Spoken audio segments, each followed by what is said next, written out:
Alo, Komil opa. Allo. Men esladingizmi? Ha, Nozibxon, tanidim, yaxshimisiz? Voy, nima bo'ldi? Tinchlikmi? Sizdan avtokreditga mashina oldim, o'shani urib oldim. Endi nima qilsam bo'ladi?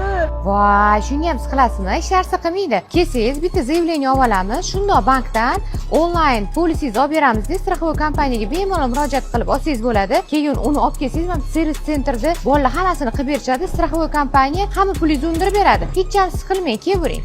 Voy, Nozima, nimalar qilib yuribsiz? Voy, вообще gapirmang. Xullas, sanaqa qildirgan, papan qildirgan ketotdi-da. Hop. Harakat chiqib qolib, meni urib o'tiribman deb mashinamda. Voy, Yaxshiyam, sizda оформить qilgan ekanman. Boshqa joyda mana sug'urtasi edi. Mana hozir sug'urta bilan Xudo xohlasa inshaalloh pulni hal qilib beraman deb. Lekin bitta muammo bor. Endi hozir shu mashinani o'zim yonimda tuzatishim kerakmi? Yo'q, o'zingizni yoningizdan tuzatmaysiz. Страховой kompaniya mana hozir hamma pulingizni tushirib beradi. Mana заявление shundoq qo'l qo'yib ketsangiz, buni men topshiraman bankka. Ertaga Xudo xohlasa onlayn sizga olib beraman ruxsatnomani. Onlayn sizga tashlab beraman. Kelib yurishingiz shart emas bu yoqqa.